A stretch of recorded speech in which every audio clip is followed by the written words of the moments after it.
দীর্ঘদিন ধরে এই বিদ্যাসাগর হাসপাতাল পুরো বেহালা পূর্ব পশ্চিম মিলিয়ে প্রায় 10 লক্ষ মানুষের জন্য এই নোডাল হাসপাতাল ছিল বিদ্যাসাগর হাসপাতাল। কিন্তু সেখানে হার্ট অ্যাটাকের চিকিৎসা হয় না, স্ট্রোকের চিকিৎসা হয় না, কারোর অ্যাক্সিডেন্ট হলে তারও চিকিৎসা হয় না।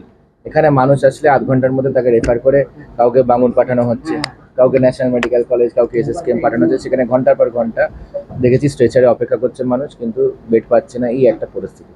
কিন্তু এখানে এত নীল সাদা রং দেখতে পাচ্ছি, কিন্তু নীল সাদা রঙের ভেতরে কি হচ্ছে না হচ্ছে দীর্ঘদিন ধরে মানুষের অভাব অভিযোগ আমরা শুনতে পেয়েছিলাম। এবং আমরা নির্বাচনের পূর্বে আমাদের সর্বোচ্চ নেতৃত্ব সহ সকলে আমরা এখানকার মানুষের জন্য, যেটা আমাদের কমিটমেন্ট বলতে পারেন, আমাদের মিশন ভিশন, যে বিদ্যাসাগর হাসপাতালকে আমরা একটা মাল্টি স্পেশালিটি হাসপাতাল হিসেবে গঠন করা, যেখানে মিনিমাম হার্ট অ্যাটাকের চিকিৎসা হবে, যেখানে ক্যান্সারের চিকিৎসা হবে, যেখানে স্ট্রোকের চিকিৎসা হবে, যেখানে পর্যাপ্ত আইসিইউ বেড থাকবে।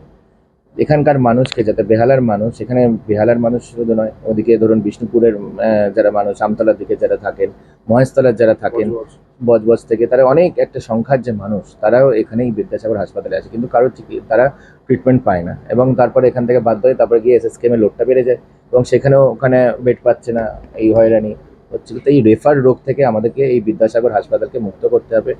আমি আজকে আমাদের এখানে বিদ্যাসাগর হাসপাতালের যিনি এমএসভিপি, তার সেই এমএসভিপি ম্যাডামের সঙ্গে আমরা ডিটেলড ওনার কি মানে অবস্থা আছে, কেন উনি মানে এখানে পরিষেবা হচ্ছে কি হচ্ছে না, দীর্ঘদিন ধরে ওনাদেরকে যেটা বুঝলাম যে এখানে বিদ্যাসাগর হাসপাতাল নিয়ে না 34 বছর সিপিএম আমল, না 15 বছর ধরে যে তৃণমূল আমলে, এখানে প্রপার কোনো প্ল্যানিং বা কিছু কি করে এটাকে আপগ্রেড করা যায়, এখানে কি করে মাল্টি স্পেশালিটি, এখানে কি করে নতুন রিক্রুটমেন্ট করা যায়, নতুন ডাক্তার, মানে এখানে ডাক্তার, নার্স, স্টাফ কি করে বাড়ানো যায়, পরিষেবা যাতে মানুষ দিতে পারে, সেই নিয়ে কোনো ফোকাস থাকেনি তাদের, সেই নিয়ে কোনো একটা সিরিয়াস ডিসকাশনও হয়নি।